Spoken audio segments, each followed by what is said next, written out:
갑자기 그 사람이 창문을 내리더니 이거 주고 갔어. 신나게 페달을 밟던 그녀의 옆으로 차량 한 대가 멈춰섭니다. 본능적인 긴장감이 흐르는 찰나 창문 틈으로 건네진 것은 캔 하나였습니다. 어떠한 대가도 어떠한 장황한 설명도 없었습니다. 이름 모를 한국인은 그저 지친 이방인 라이더에게 에너지를 투척하고는 신기루처럼 사라져버립니다. 하지만 여기 대한민국이라는 기묘한 반도의 한복판에서 코트니는 인생에서 가장 비현실적인 순간을 목격합니다. 이 베테랑 여행자 미국인 커플 에릭과 코트니. 9시부터 5시까지 일을 하며 미국 기업의 견고한 일원으로 살았습니다. 그러다 모든 것을 내려놓고 세계 일주를 떠났습니다. 달리는 자전거에 무심하게 음료수를 던져주고 사라지는 이 나라. 그들에게 이곳은 도무지 이해할 수 없는 문명적 미스터리였습니다. 도대체 이 나라는 어떤 신뢰 자본을 쌓아왔기에 길 위에서 이런 무고한 호의가 가능한 것일까요? 하지만 이것은 단지 대장정의 서막에 불과했습니다. 한국의 땅을 밟은 에릭과 코트니가 가장 먼저 마주한 것. 그것은 얇은 종이 책자 하나였습니다. 하지만 그것은 국경을 넘기 위한 신분증이 아니었습니다. 국가가 자전거 여행자라는 특수한 신분에게 부여하는 일종의 성지순례 기록지였습니다. 서울에서 부산까지 이어지는 600km. 그 길목마다 세워진 붉은 부스는 단순한 체크포인트가 아니었습니다. 고독한 사투를 국가가 지켜보고 응원하고 있다는 아주 강력한 메시지였습니다. 우리 이제 진짜 됐어. 이것 좀 봐. 에릭의 목소리에는 묘한 경외심이 서려 있습니다. 이 작은 수첩은 그들을 단순한 관광객에서 도전자로 격상시킵니다. 미국에서 자전거를 탄다는 것은 차량과의 생존 투쟁이었습니다. 하지만 이곳에서의 라이딩은 전혀 달랐습니다.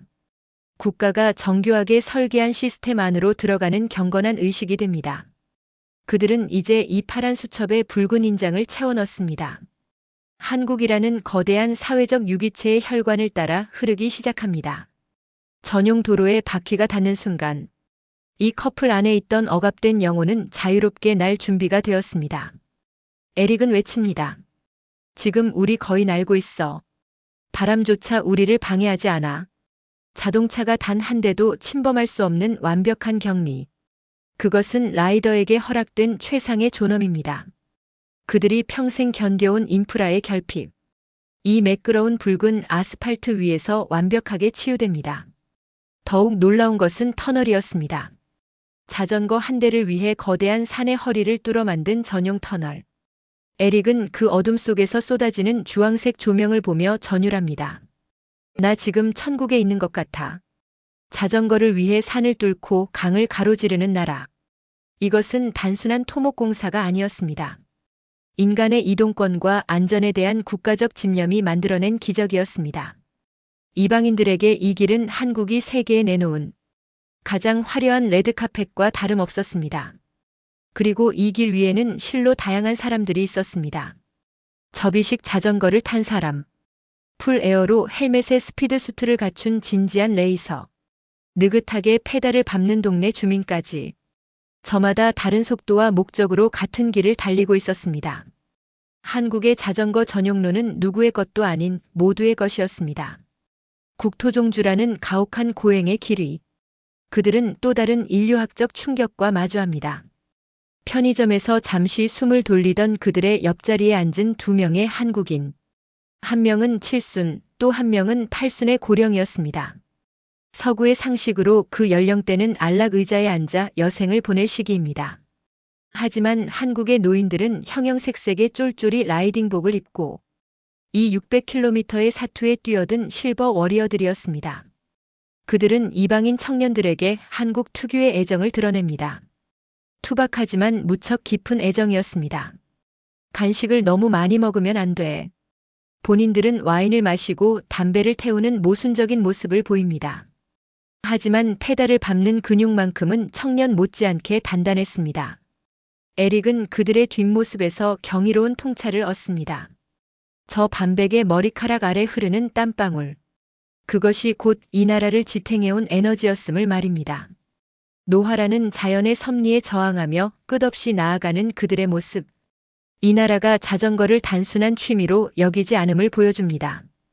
삶을 대하는 숭고한 방식으로 받아들이고 있다는 가장 강력한 증거였습니다. 라이딩의 고통이 극에 달할 때쯤 그들을 다시 한번 일으켜 세운 것은 예기치 못한 인간의 온기였습니다. 한국인들은 친절을 베풀 때 장황한 설명을 늘어놓지 않습니다. 매운 돈가스 우동을 먹으며 고전하는 이방인의 테이블 위. 식당 직원은 계산서에도 없는 콜라 한 캔을 슬쩍 내려놓습니다. 그리고는 무심하게 돌아섭니다. 코트니는 웃음을 터뜨리며 말합니다. 매운 걸 못 먹는 게 티가 났나 봐요. 그리고 이 침묵의 환대는 길 위에서도 멈추지 않습니다. 마주오던 한국인 라이더가 갑자기 멈춰섭니다. 바나나 뭉치와 사과 주스를 쥐어주고는 바람처럼 사라집니다. 거절할 틈조차 주지 않는 이 강렬한 인심 앞에서 에릭은 당황하지만 이내 깨닫습니다. 이것이 한국 사회를 지탱하는 보이지 않는 실린더. 바로 정의라는 것을요. 그들이 건네받은 것은 바나나와 콜라가 아니었습니다. 낯선 이를 공동체의 일원으로 받아들이는 한국 사회의 거대한 포용력이었습니다. 인트로에서 보았던 그 몬스터 에너지는 우연이 아니었습니다. 이 땅의 필연이었음을 증명하는 순간 중 일부였습니다. 7일간의 사투 600km의 페달질, 그리고 수첩을 가득 채운 수십 개의 인장들. 마침내 에릭과 코트니는 마지막 창고 앞에 섭니다. 부산 낙동강 하구뚝이었습니다. 묵직한 완주 메달이 그들의 손바닥 위에 놓이는 순간 이 여정은 단순한 여행에서 하나의 대서사로 완성됩니다. 이 메달은 대한민국이라는 국가가 이방인 라이더들에게 건네는 공식적인 찬사입니다. 당신은 해냈고 우리는 당신의 고통과 환희를 기억한다. 여권을 받는 순간부터 마지막 메달을 쥐는 순간까지 그들이 길 위에서 만난 모든 것들. 완벽한 전용 도로, 이름 모를 라이더가 건넨 바나나, 그리고 식당 주인의 무심한 콜라.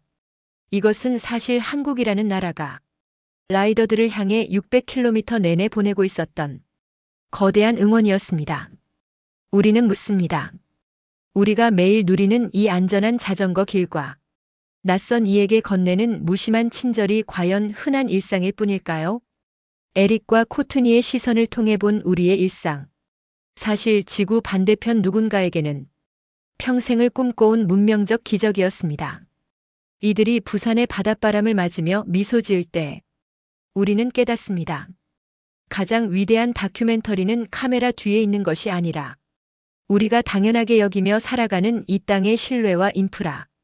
그 자체라는 사실을 말입니다. 영상이 마음에 드셨다면 구독과 좋아요 부탁드립니다. 시청해 주셔서 감사합니다.